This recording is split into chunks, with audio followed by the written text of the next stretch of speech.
out what did he know with respect to Bill Clinton, with respect to the head of Harvard, with respect to all of those people that he knew, including J.P. Morgan Chase. Sir, Yeah, if Jennifer, there's go ahead. nothing incriminating in the file, sir, why are you acting as if... Quiet, Piggy.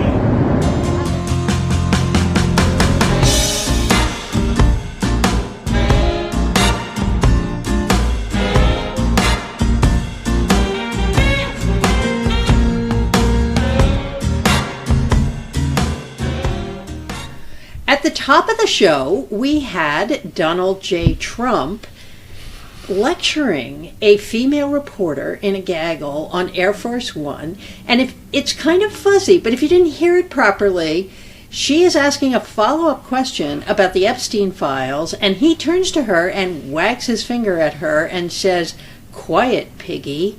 So, this is the Quiet Piggy episode of the Political Junkie podcast. I'm Claire Potter. I'm Neil Young. And we are going to talk about the Epstein Files today. And the Epstein Files have been kind of a thread running through these podcasts for a while. We don't want to get stuck there.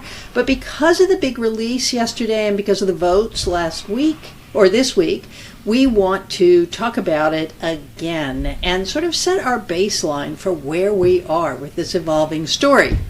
But before we go there, let's talk about the news. A Reuters Ipsos poll this week shows that Donald Trump's approval rating has fallen to 38%, the lowest it has been since he began his second term. Trump is 5 points underwater from November alone. But here's some numbers broken out, Neil. Only 41% of Americans approve of his handling of immigration. Only 34% approve of his handling of the economy. That's a biggie. And that was Biden's number at the end of his presidency. And more importantly, it's down 39 points from January 2025. Okay, that's a big drop. And Marist shows Democrats with a 14-point lead on a generic ballot going into the 2026 midterms. Neil, how should we be thinking about the next 12 months? Well, on one hand, it's like, who in the world are these 38% of Americans who approve of this president, what he's doing?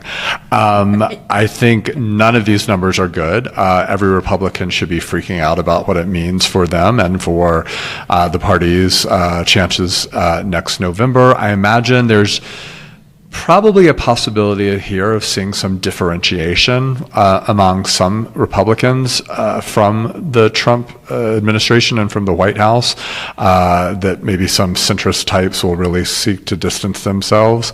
But none of it looks good for how a party would want to be looking at numbers less than a year out from an enormous election.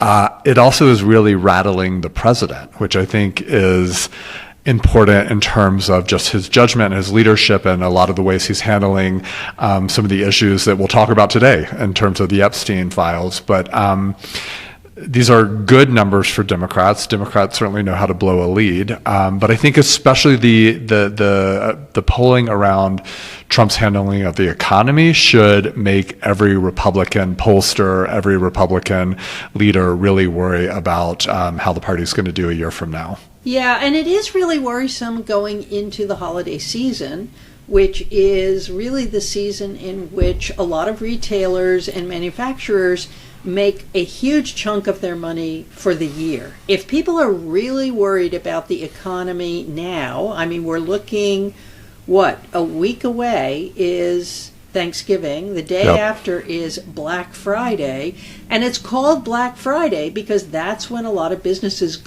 literally go into the black for the year. And what we're seeing on places like Fox News, like I saw this inane feature on Fox News about how people could save money this year by not buying presents for adults because adults don't really need presents. I mean, what is the other stuff you're seeing flying around out there, Neil? Yeah, well, remember, so this is the latest iteration of something we saw a couple of months ago, which was like, don't buy your daughter 12 dolls or whatever, the thing was. This sort of chiding Americans for indulgently, buying useless toys for their children. that was before it was in a holiday shopping context. So I think I'm glad you brought up the Fox News clip, because I was going to bring it up. It was just sort of a stunning development for a party that, usually is about material abundance, economic freedom, and all the rest, to then be putting for, this is like more than a Jimmy Carter put on a sweater moment, right? Like, turn down your thermostat, put on a sweater. This is times 10 at least, in terms of sort of a bah humbug approach to Christmas.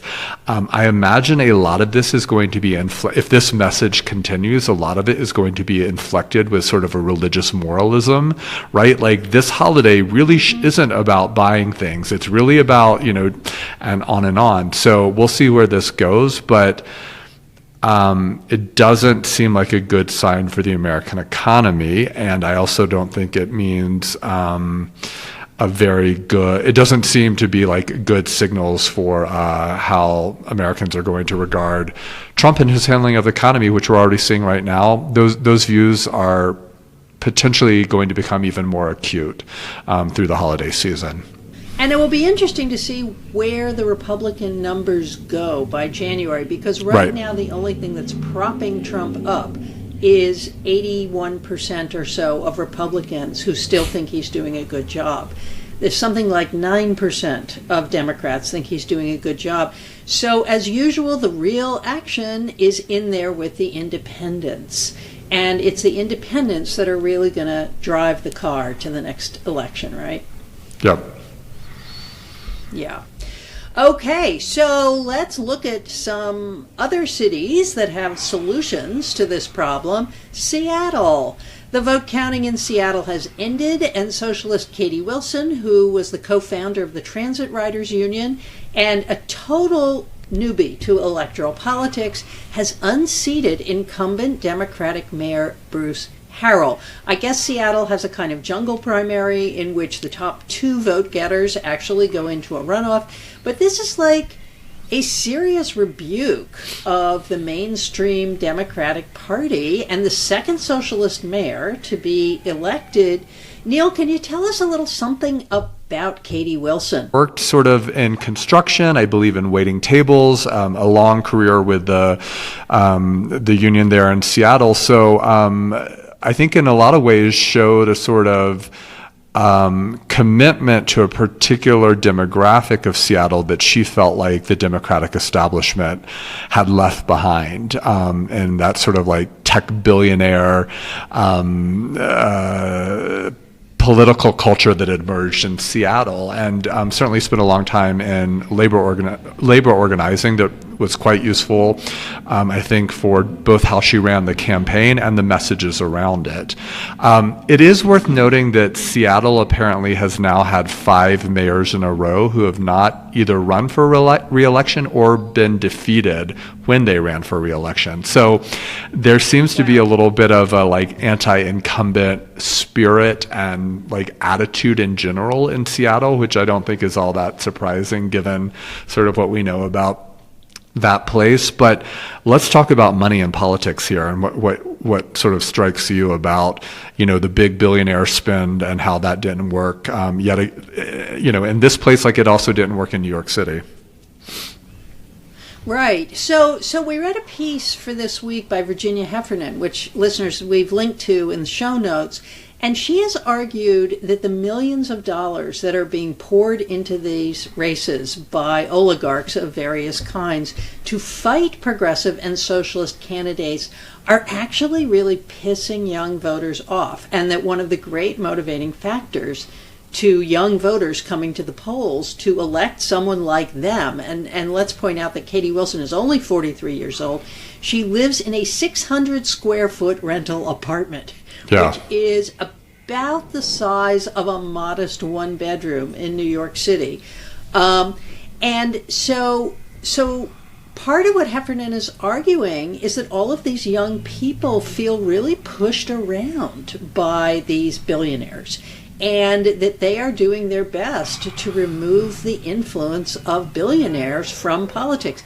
We saw something kind of similar in New York City, too. I mean, I think this is a really persuasive argument that like has a lot of evidence attached to it, which is that, and I think it really upends like almost 20 years of political thinking about like the effects of Citizens United on American politics, right? That like the Supreme Court had opened the doors to just like big money cash flooding into American politics. And then this meant that billionaires got to pick winners. And I think in a lot of cases they did.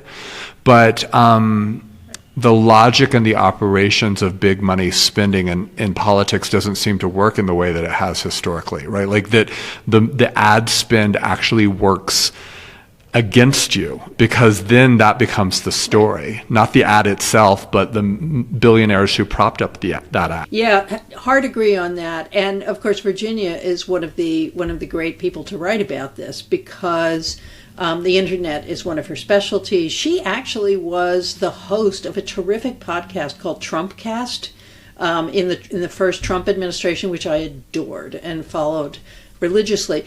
But I think what you're saying about Citizens United is right. And also, the media environment has just been transformed since Citizens United. I mean, remember, that case was about a movie that had been made, a short movie that had been made about Hillary Clinton that was full of every conspiracy you could possibly imagine about Hillary Clinton.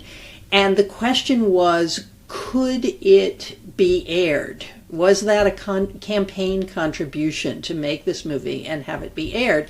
And the Supreme Court came back and said, yes, this is free speech, and advertising is free speech. But as you and I know, media advertising has completely changed. I mean, it's really about capturing and selling the data. It's no longer as much about selling products or selling people.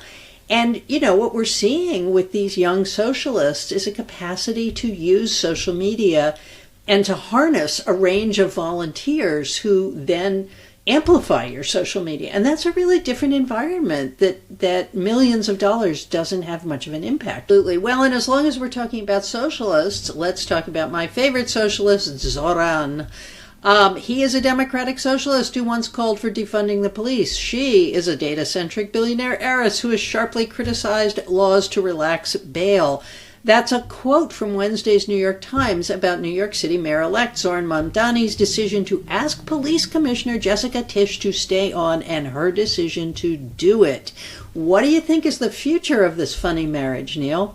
I'm about to say something that you may disagree with, but I want to toss it out there anyway.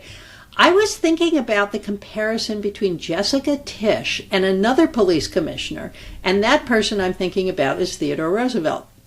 You know, and both of these people, Theodore Roosevelt was police commissioner, I think, back in the 1890s, and he really modernized and rationalized the police force. Roosevelt was, you know, sort of a jerk in many ways, but in other ways he had a very good education. He was very smart, and he came from a very wealthy family and totally devoted himself to public service. And Jessica Tisch is that person too. Coincidentally, they both went to Harvard, but who cares? But it seems to me that both of them also have something else in common, which is they were outsiders to a police culture. And one of the worst things that can happen to a police force or a university or a corporation or anything is to be so inbred and ingrown that it can't see itself for what it is. It can't do the sort of continual refreshing and reforming that makes organizations like that vital. And the New York City police force is not just the biggest in the nation, it's bigger than a great many armies. So this is a massive bureaucratic job. You can't just bring in your favorite socialist pal from the DSA meetings and say, okay, you know, do it. Do the reforms. Tisch has actually done a lot of important things, and I would actually trust her to pay attention to the money, because my worst concern about the New York City police, aside from various policies that meant doing terrible violence to people who did nothing to put themselves in the way of violence, is the vast amounts of money that goes into arming police forces nowadays. I mean, I've seen police get out of armored vehicles, dressed in battle rattle, with massive automatic weapons and so on. And I'm just thinking, what the hell is this about? You know, so that's where you can kind of get the money for some other things you might want to do that prevent crime, as if, you know, every police officer isn't armed as if they were going into the Sudan on a bad day. I don't know. Right. Well, and there's sort of two other things that I think are perennial issues, certainly on the New York City police force. One is overtime, that the New York City Police Department spends a gargantuan amount of money on overtime, and at the same time, they're about 5,000 officers short.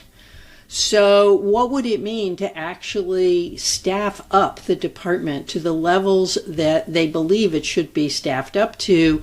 You would be spending less money than if you were paying cops for overtime. The flip side of that is cops love overtime. You know, it's written into their contract, and so it means they can sometimes double their salaries on overtime. So that's a tricky one. The other thing is, coming back to what you were talking about, Neil, the creation of community safety people who are trained in psychological interventions and de-escalations.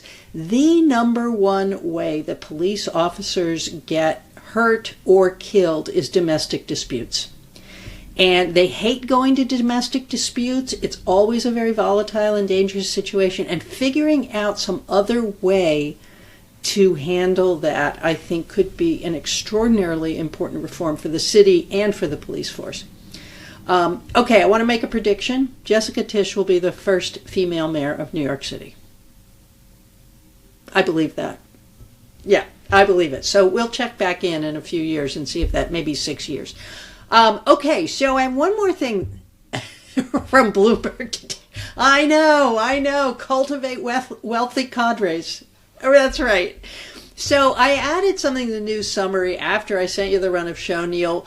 But I wanted to throw this in because it was in the paper this morning. David Maltinsky, a man who was in training as a special agent at the FBI, was pulled from his class in October, 3 weeks from graduation. Why? Because he hung a pride flag when he was a civilian tech employee at the agency's Los Angeles office. And he hung it up after the Pulse nightclub shooting in 2016. And I think actually it had been given to him by the agents in LA because of the work he had done on Pulse to try and track the suspect. Maltinsky is gay, and he is now suing the FBI and its director, Kash Patel, for wrongful dismissal.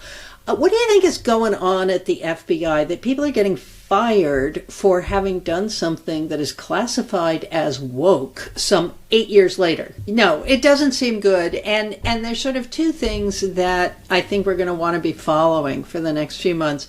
One is Patel is floundering. I think there are a number of them that are floundering. And I sort of wonder if part of the reason he's still in the job is they can't get anyone else to take it. I mean, can you imagine working for Donald Trump and Pam Bondi? I mean, it'd just be horrifying. The other thing is, I think we are looking at a more general lavender scare in government. I think on the one hand, we have only seen transgender people explicitly pushed out, but we seem to be seeing an awful lot of gay and lesbian being pushed out for reasons that seem relatively random and picayune, and, you know, hanging a pride flag in your office in 2016. Apparently some agent complained. And, you know, I do wonder if what has happened is all of that sort of Doge data scraping, that part of what they were scraping was information on who is gay and lesbian in government and who isn't. But that's a total speculation on my part. Well, he is suing. And I think, you know, being an armchair lawyer that I am, part of the grounds of the lawsuit is even if there were a policy, and there are now policies in place across the Trump administration about no DEI, no this, but there are all these very vague policies, which means you can put any behavior that you want to into that bucket. But if I were an attorney, I think I would say, well, look, none of these policies were in place in 2016. So how could he have possibly known that hanging a pride flag in his office was a firing offense? To the extent that it is, or even could be, or should be, including the irony of all of this is it was a pride flag that was actually hanging outside the office, that the SAC, the special agents in charge in Los Angeles, had hung on the flagpole outside the office after the Pulse shooting as a gesture to LGBT employees. And so the flag was given to him because of the work he did on the case. So the irony is he ends up with this flag in his office because he did excellent work for the Bureau. I mean, it's just insane. It's just insane. So we'll see. But, as we can tell, and this is not part of our news summary this week, but Lindsay Halligan was humiliated in front of a judge last week, a Trump-appointed judge, for having really, really screwed up the Comey prosecution. So I think one of the things that we will probably see as Trump and the people around him spin out of control is more and more and more of this action in court, where people are ending up in court but not in the end actually being sanctioned. I don't know. All right, so let's get back to Epstein, the accelerating Jeffrey Epstein scandal. Now, I do want to caution the audience, we don't actually know much more this week than we knew last week. However, it has taken a different shape. So, listeners will remember that on November 12th, the House Oversight Committee released a tranche of materials, among which were some 20,000 pages of emails that journalists and looky-loos like me have been combing through. Committee Chair James Comer has accused Democrats of cherry-picking the documents to smear Donald Trump. Neil, let's just start with all of these emails. Why do you think they released 20,000 emails in advance of the legislation coming to the floor this week commanding the president to release everything? Why release those last week? And of course, there is at least one Democrat that got caught in the net, and let's just talk about him right away before we talk about this week's legislations, which is Lawrence Summers. Among these emails is an exchange from 2019 between Jeffrey Epstein and Lawrence Summers, the former Secretary of the Treasury in the Clinton administration, former president of Harvard. Okay, these are two sets of people that Trump has been going after. Summers is now a distinguished university professor in Harvard's economics department. And stepping back, former Harvard University president Larry Summers says tonight that he is deeply ashamed of his conversations with convicted sex offender Jeffrey Epstein, and he will step back from public appearances. Emails released by a House subcommittee last week appear to show Summers asking for guidance on how to start a relationship with a young woman. And let's also say this younger woman, let's say Lawrence Summers was married. He got married in 2004, and this is happening in 2019. Okay, so this is 15 years after he was originally married. There's also correspondence between his wife and Epstein, and apparently Summers was trying to get Epstein to fund an institute for his wife at the same time as he was trying to get advice from Epstein about how to get this other woman in bed. And maybe, I don't know, maybe he wasn't really trying to get her in bed. Maybe that was just his way of connecting with Epstein. But Epstein, of course, had been convicted of sex trafficking in 2008. So this is happening like 11 years after the man became a convicted sex trafficker. The other thing that's really important about this too, and I'm seeing very little commentary on in the mainstream media, is that they nicknamed her Peril. And Peril, of course, I mean, it is, of course, perilous for older, tenured, distinguished male faculty who are married to be pestering younger women. But that also struck me, since she was Chinese, as a reference to the phrase yellow peril. Does this just mean Lawrence Summers is more disgusting than we thought, or is there something else here we should be thinking about? Yeah. He should just go away. And, one of the things it makes me think of, and I cannot remember the man's name, but there was a guy in the anthropology department at Harvard, and it became a really, really, really big story, who was a serial pesterer of women. He, too, was much older. And it's like, what is it about these old white men who think they are so attractive to younger women? I just don't get it. But really, but the serial pesterer in the anthropology department, there were at least a dozen people I knew who knew what he did with graduate students. He had a reputation across the country for doing this to graduate students, including there were these sort of pathetic episodes where, the woman who was saying, no, I don't want to do this. And he sort of flung himself to his knees in tears and said, will you just let me touch your breasts? Please, please, please. I mean, it's just like, it's disgusting. It's vile. And Harvard says they are running an investigation about this. But really, guys, I mean, there is something so dirty and gross going on around this stuff. So that's something that was in the email. Summers has stepped back from his commitments as well as his teaching and administrative roles at Harvard. He says he's deeply ashamed. I just want to throw in one last question, which is, how could he have not known that these emails would eventually come out? Why did he not get ahead of this story? There's also this profound sense among some of these guys that somehow they are powerful enough that no one else will see what's going on. They're just like, they're so smart about this. Now, what we're also seeing, what we're also seeing in the documents, Nina Burley, who has a terrific Substack that you should all subscribe to, has identified in the documents also a close relationship between Epstein and Trump whisperer Steve Bannon. Now, we know Steve Bannon is a bag of dicks, but the emails reveal that after Epstein and Trump's falling out, Epstein displayed open contempt for Trump to Steve Bannon, who was also with Trump. And at the same time, Epstein is like deploying his knowledge of Trump to help other people.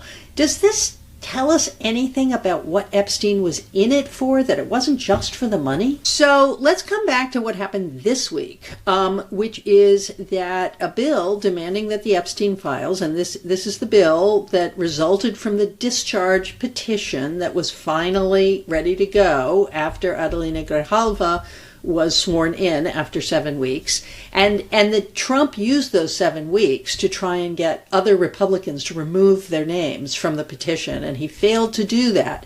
So having failed to stop the whole thing, he then freed Republicans to vote for it. You got to think Susie Wiles is behind that one. And said he would sign the bill if he came to his desk. Okay, so what do you think Susie Wiles is trying to do at this point? What I'm going to be interested in is to see whether Susie Wiles stays to the midterms. Normally chiefs of staff roll over at the midterms. And I don't mean roll over in the literal sense, but, having gotten everything going, Susie Wiles will want to actually get back to her day job, which is helping politicians get elected. But also, normally chiefs of staff step away in the last 2 years of a second term. I can't imagine that she feels like she's got any control over this at this point. And my guess, now if I had been Susie Wiles, I would have given him the advice that I gave Lawrence Summers, which is, this is happening anyway. You can't stop it. You haven't got the votes. Therefore, you're best strategy at this point is to go along with it and to encourage it and to pretend like you did it, which is really what Donald Trump is good at. Yep. What remains the question, now this went through, only one House member voted against it, which tells you a little something about what an active presence, not only the QAnon pedophilia conspiracy thing, but Jeffrey Epstein, period, plays in the Republican Party, right? That there are constituents all over the country who wanted this vote to pass. But that the Senate also just pushed it through is astonishing. I think this Epstein thing is making a lot of people very vulnerable, whether they were involved with Epstein or not. And it sort of reminds me of, I think this is like a horribly racist set of stories, but I'm going to cite it anyway. The whole tar baby folk myth. Like, you can't get near it without getting slimed by it. And so I think one way politicians get away from this stuff is to vote to condemn it, right? The question is going to be, does this mean, there's all this speculation that the cracks in the Republican Party are becoming fatal. What happens when Republicans take a look at Marjorie Taylor Greene and say, actually, she's doing the right thing by jumping ship. I'm jumping ship too. What then happens to the rest of this Trump presidency? I don't think that's going to happen. So that should be said. Why? It doesn't seem like that's where this is headed. I think this is where the Susie Wiles strategy comes in, right? Like, just release this, allow this to happen, and then let's work on the spin. Then let's spin this to be a different story that conservative media will go along with, that will actually work to keep the majority of Republicans in the fold. I think, we had a great conversation about Marjorie Taylor Greene a week or so ago. Certainly, there's something interesting happening there, but is she building a movement that breaks the Republican Party away from Trump to her side? I don't yet see that as a possibility. I think it was actually more possible if Trump had actually worked to not get this legislation passed, or if he was going to veto it, then maybe there's a possibility. But I think that he's doing what he does, which is to sort of change his mind a million times and then to say he was always for something that he was against, and then we all move on. Right. I mean, I do wonder whether we could be seeing some version, and you and I know that history does not repeat itself. Listeners, history does not repeat itself. We don't study history, so we won't make the same mistakes again. But I wonder if we're seeing some version of what happened during the first Bush administration, where a group of hard right conservatives who did not get what they wanted in the two Reagan terms begin to coalesce around Patrick Buchanan. And Patrick Buchanan forms a movement that he takes to the convention in 1992 that basically not only results in the Ross Perot's independent candidacy, but really kind of fractures the Democratic Party for the next decade. And they really have to spend time rebuilding to come back to power. I do think there's some kind of fracture here. And let me just say, Thomas Massie, who is the Republican who with Ro Khanna was driving this petition forward, Thomas Massie, Republican from Kentucky, Trump has said, I'm going to primary your ass. Yeah. And he has already set somebody up for that. And Rand Paul, also not one of my favorite people, but an extremely independent-minded human being who will soon be the senior senator from Kentucky because Mitch McConnell's retiring. Rand Paul has said, I will not let this happen. I will work my heart out for Thomas Massie and spend my heart out for Thomas Massie. Now, that's really interesting to me, Neil. I mean, does this persuade you at all that there might be a little fissure here that's starting to open up in a few states? Oh, I think there's definitely fissures here. I think there's definitely cracks. And that's significant in itself. I mean, given the sort of unanimity there's been around Trump and the complete collapse of this entire party into Trumpism for a period of time, seeing the emergence of these cracks and these fissures and these sort of points of separation are notable. I just think it's a question of like, how big are they and where are they going? I mean, Rand Paul is always an independent thinker. He's always separating himself from the executive branch when it's held by a Republican and the Republican leadership in general. So like, this is in keeping with sort of who he is as a politician and his long political career. So yeah, I think it's all notable for a party to like start, for a party where the president has emphasized loyalty as the only thing that matters, for people to, you know, show points of distinction. I just don't know if it represents like a movement that like truly breaks apart this Trumpist mold of the Republican Party and remakes it into something else, as much as it's just like some sort of points of departure.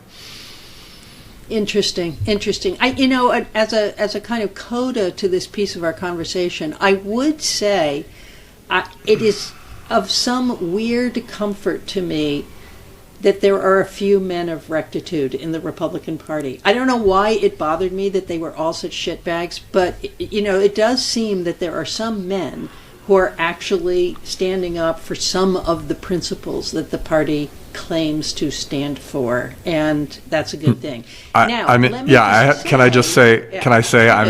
in complete agreement with you about that, because, and I think in a lot of ways, especially in the first Trump administration, looking back on it, I think, was I too sort of taken with the never Trump folks? Was I too sort of admiring of, right. But I actually don't think so. 100%. We should do a whole episode on what does it feel like to be Marco Rubio now?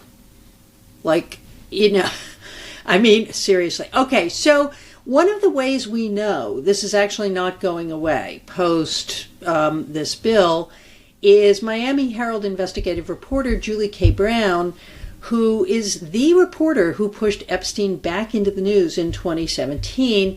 She did out a list of documents that have not and probably will not be released because of this bill. There is a loophole in the bill that says they will not release documents on ongoing investigations, which actually is right and correct and fair. Not that we actually think the Trump administration or Pam Bondi is capable of handling an ongoing investigation. Nevertheless, that would be conventional at this moment. But there will be files that continue to be held secretly by multiple federal agencies, including the CIA, the DOJ, the FBI, and Homeland Security, conspiracy theorists' favorite people. So I anticipate that this is going to go on, Neil. Oh, I want to close with this terrific column that Jennifer Weiner wrote for the New York Times this week, in which she argues that the Epstein scandal has, yes, become a political wedge issue, but in many ways people only want to talk about the politics, and they don't really want to talk about what happened to these women. And my wife and I were very moved by this in different ways. In fact, she said, you have to actually put this in the podcast. You can't be another one of those people who doesn't talk about the women. Why is it so hard to talk about the women and so much easier to talk about the maneuvering and the documents and the legislation? And why can't we grapple with the fact that a couple thousand women were sexually molested and handed around by grown men as teenagers, right? And they are often people, as they were in this case, who are so poor and so powerless and so without recourse. And even people who do have recourse. I mean, look at, Dylan Farrow, who had everything in the world at her command to get her story heard. And there are a great many people to this day who say it's impossible that Woody Allen could have done that terrible thing to her. And so I kind of feel a lot of this is a litmus test, depending on what any of us have experienced or our friends have experienced. I mean, certainly as a lesbian of a certain generation, I know very few gay and lesbian people who were not taken advantage of sexually by someone. It doesn't mean that they're in the corner weeping and unable to leave the house because of trauma, but it's a common experience, particularly for young people who are vulnerable in some way. So it's hard for me to understand why people don't get this. The other piece of it is, of course, this country, not just conservatives, but many liberals are totally convinced that if you let a trans feminine woman into a women's bathroom, there will be dozens and dozens of rapes. So it's like, as a culture, Americans are able to believe in sex crimes that don't exist, but they are unable to grapple with sex crimes that actually do. All right, listeners, so we're going to leave it there for now. I'm sure we'll be coming back to Epstein in future episodes, but we'll try to do it only when there's real news to report, as there was this week. So my viral piece this week is I want everyone to pre-order Martha Ackman's new biography of the iconic country singer and great American Dolly Parton. It's called Ain't Nobody's Fool, The Life and Times of Dolly Parton. It's coming out at the end of December, so you can order it for yourself as an early Christmas present. And there's a link that will allow you to do that. I'm not sure there is another biography of Dolly Parton. And Martha Ackman, she's a really interesting person. She wrote a great book about Emily Dickinson.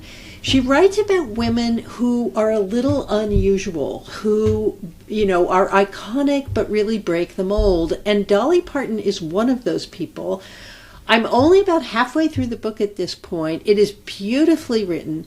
And she was never able to interview Parton. So she's working with a whole bunch of other sources that are sort of around Parton. But it is a really deep portrait of what it meant to grow up so damn poor in the Upper South. And Dolly Parton's family was so poor, they sometimes didn't have food.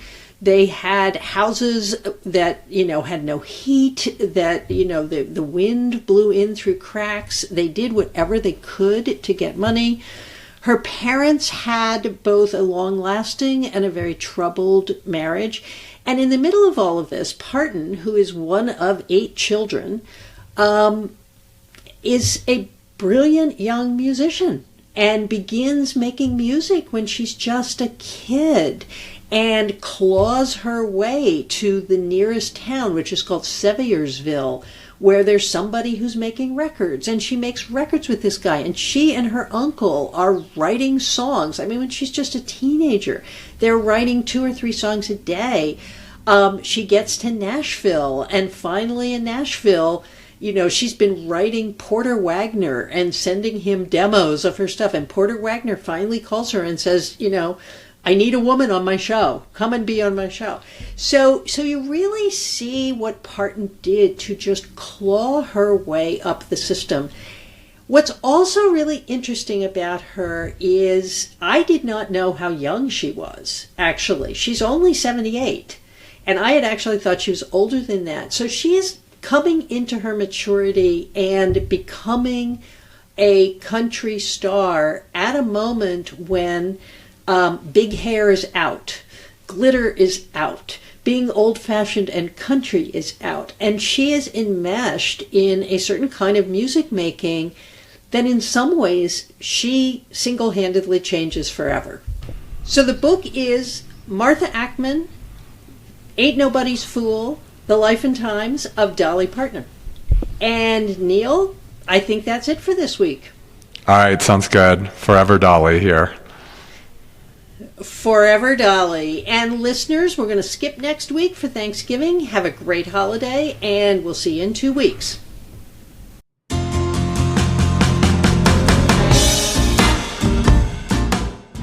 And that's it for today's show. Thanks for hanging out with us. Share this podcast with a friend who loves history, politics, and smart conversation.